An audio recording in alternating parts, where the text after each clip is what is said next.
जय श्री राम, जय श्री कृष्णा, राधे राधे।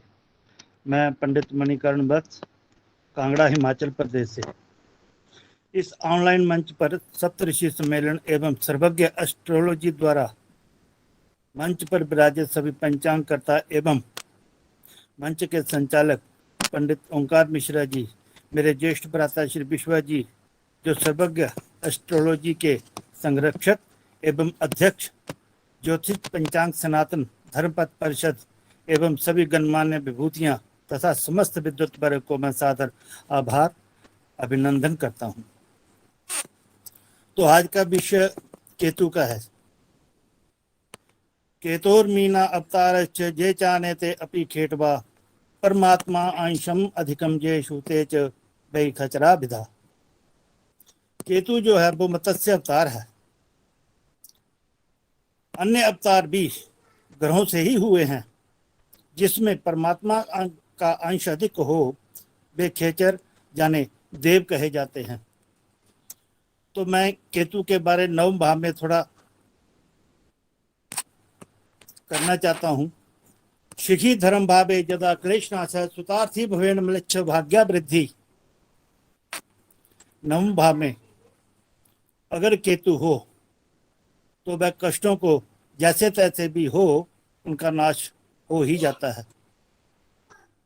सुतार्थी भवेन म्लेच्छ तो भाग्य वृद्धि, पुत्र की कामना करने से उसको पुत्र की प्राप्ति भी हो जाती है और दूसरों को पुत्र प्राप्ति के लिए दिया गया आशीर्वाद भी पूर्ण रूप से फलीभूत हो जाता है।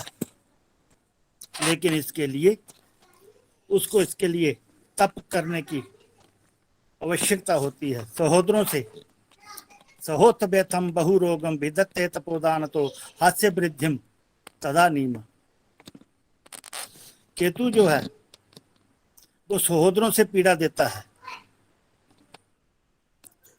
सहोदरों से हमेशा ऐसे जातकों को पीड़ा ही मिलती है, चाहे वह उनका जितना भी गुणगान करे, उनके हिस्से में हमेशा कष्ट ही आता है। एक बात और मैं कहना चाहता हूं कि ऐसे जातक तपोदान तो हास्य वृद्धि तदा नीम, जितना भी दान पुण्य अच्छे कर्म करें, लेकिन जग में उनको हास्य ही प्राप्त होता है। क्योंकि ये मेरा खुद का अनुभव है और मेरा अपनी कुंडली का ही ये केतु है। तो केतु के ऊपर थोड़ा सा और भी विचार करना चाहता हूँ। ज्योतिष शास्त्र में केतु को मंगल के समान ही माना गया है। केतु राहु सिर है और केतु धड़ है। केतु शुष्क और अग्नि तत्व प्रधान और भगवान विष्णु के मत्स्य अवतार का प्रतीक भी है। केतु के प्रभाव के बारे में, केतु का जो दुष्प्रभाव है उससे चोट आदि लगने का डर रहता है, अग्नि का भय रहता है। ऐसे जातकों को बुखार जल्दी हो जाता है, आंतों में विकार, रक्तचाप संबंधी दोष, बहरापन, वाणी दोष जैसी समस्याओं को पैदा करता है।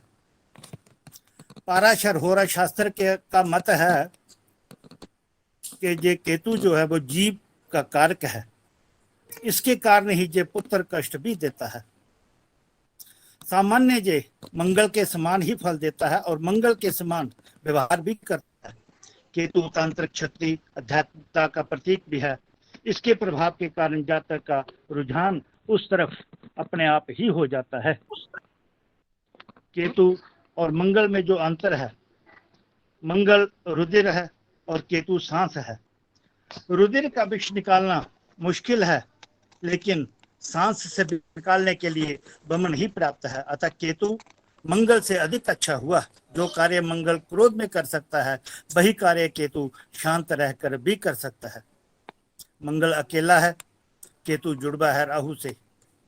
ग्रहों की शुभता में भी केतु का स्थान उच्च है। मंगल का रक्त से संबंध है, इसलिए उसका प्रभाव आजीवन रहता है और केतु छाया ग्रह होने के कारण इसका प्रभाव छाया की तरह क्षणिक ही होता है, थोड़े समय के लिए ही रहता है। हर श्वास के साथ ये अंदर बाहर होता ही रहता है, क्योंकि इसका संबंध स्नायु तंत्र से है। केतु को विजय का प्रतीक भी माना जाता है।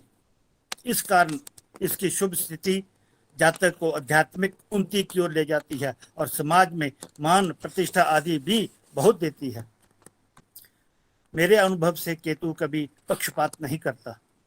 मंगल ग्रह और केतु में एक ही अंतर है, मंगल प्रभाव से जातक स्वार्थी हो जाता है और केतु के प्रभाव से व्यक्ति परमार्थी हो जाता है। इसके अलावा तंत्र मंत्र और आध्यात्मिक के ऊपर केतु का पूर्ण अधिकार है। गणेश जी इसके अधिपति देव हैं। हर कार्य में को करने से पहले उनका आशीर्वाद लेना पड़ता है। केतु का प्रभाव चंद्र लगन पर और लग्नेश पर होने से जातक को चिड़चिड़ा बना देता है।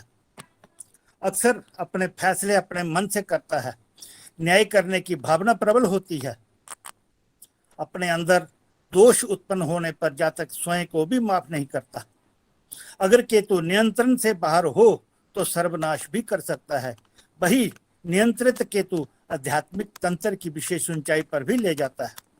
केतु प्रधान जातक को निभाना बहुत कठिन होता है। वह प्रकृति में सदा बिच्छू की तरह ही जहर उगलते रहते हैं। आत्मघाती निर्णय करने में जरा भी नहीं चूकते। फौज न्याय तंत्र में ज्यादा सफलता दिलाता है। केतु की शुभ अशुभ स्थिति ज्योतिष शास्त्र में केतु महाराज एकमात्र ग्रह है जो कठोर न्यायप्रिय होने के कारण स्वयं मूल्यांकन का विशेष गुण प्रदान करते हैं। हत्या आत्महत्या के किस्से में केतु की बुरी स्थिति ही जिम्मेदार होती है।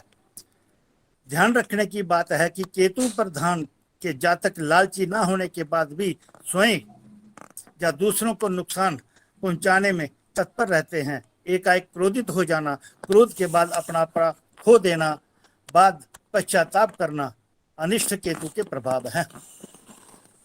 परंतु मेरे अनुभव से केतु के अनिष्ट प्रभाव शीघ्र ही शांत हो जाते हैं। अगर केतु की दशा में व्यक्ति को दो तरह का अनुभव कराता है। पहला, यदि कई वर्षों की परेशानी चल रही हो तो अच्छा समय आ जाता है, और अच्छा समय चल रहा हो तो केतु खराब समय भी शुरू कर देता है। केतु छुड़ावे खेत, मतलब कि अलगाव, प्रदेश गमन, तड़ी पार, मानसिक उद्वेगना, आत्मघाती फैसले लेने को उत्सुक ना होना, ये केतु के विपरीत फल है। साथ ही अध्यात्म में वृद्धि, पिता के साथ अच्छे संबंध होना, तंत्र मंत्र जंत्र इनके मामले में गहरी रुचि का होना, तीर्थ यात्रा, दान आदि इसके अच्छे प्रभावों को बताते हैं। अगर केतु बुरा प्रभाव कर रहा हो तो उसका उपाय अवश्य करना चाहिए। केतु के शुभ फल प्राप्ति हेतु बटुक भैरव, गणपति जी एवं अर्धनारीश्वर की पूजा करना अनिवार्य है।